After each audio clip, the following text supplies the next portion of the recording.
Chapter 12 Indian Freedom Struggle Gandhiji Mohandas Karamchand Gandhi was born in Porbandar, Gujarat, on 2nd October 1869.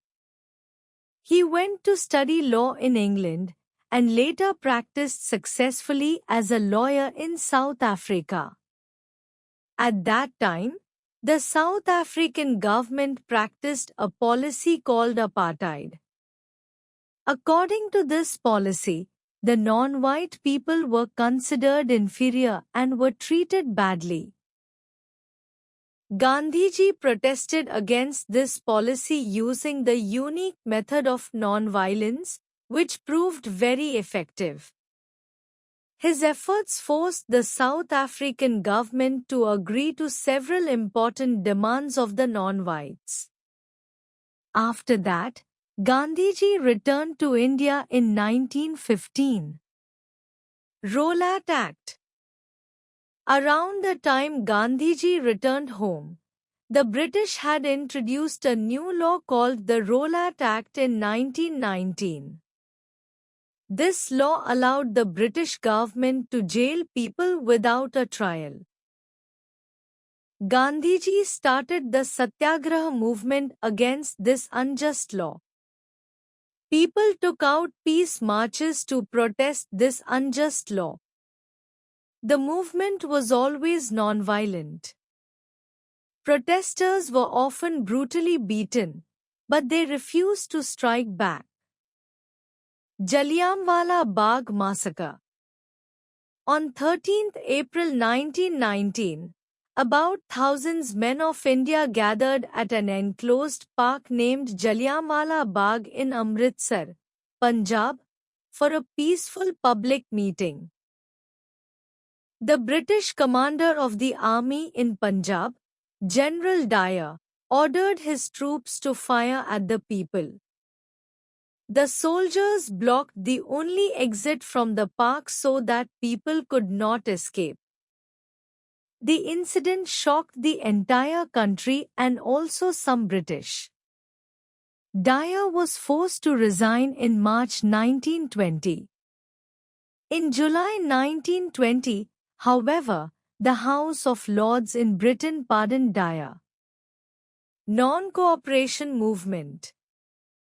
Shocked by the Jallianwala Bagh massacre, Gandhiji now demanded total freedom from the British rule. Gandhiji launched the non-cooperation movement in 1920. People disobeyed British laws and stopped cooperating with the rulers.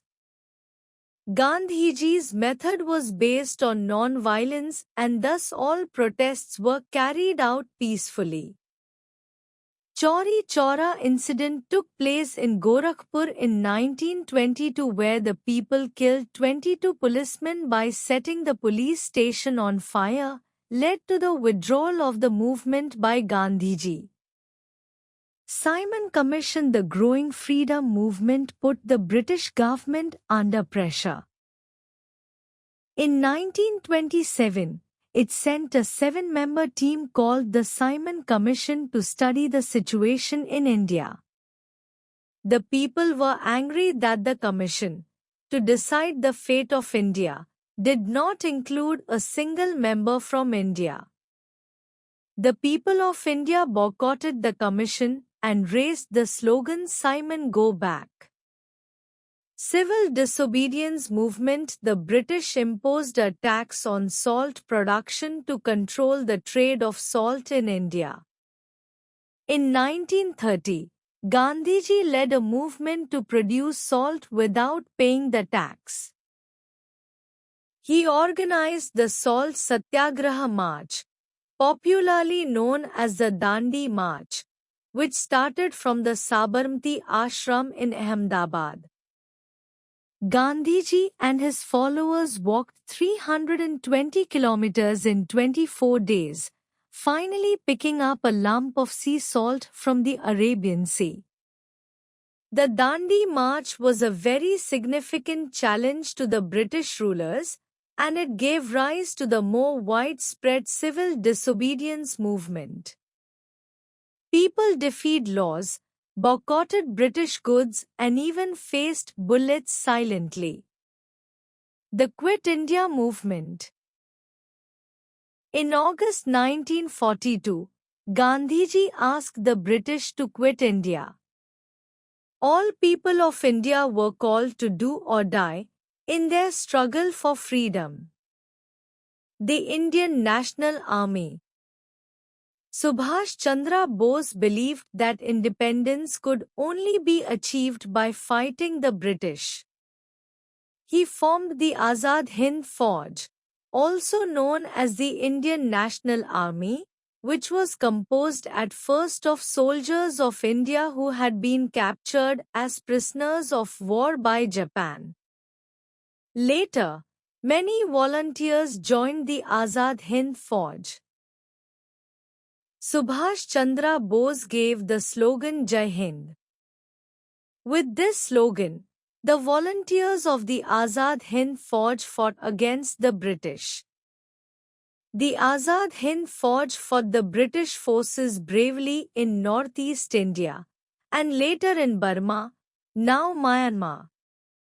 However, when the Japanese were ultimately defeated in the World War II, the Azad Hind Fauj was forced to surrender to the British.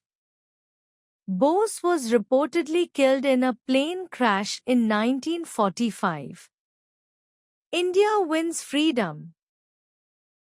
By the time World War II ended in 1945, the British realized that they could no longer keep the India in their control. Meanwhile, the Muslim League, under the leadership of Muhammad Ali Jinnah, demanded a separate nation for the Muslims. Gandhiji was against the division of India. On 15 August 1947, India became a free country. However, India was divided into two countries, India and Pakistan. Thousands of refugees moved to the country of their choice after the partition. Many lost their lives too.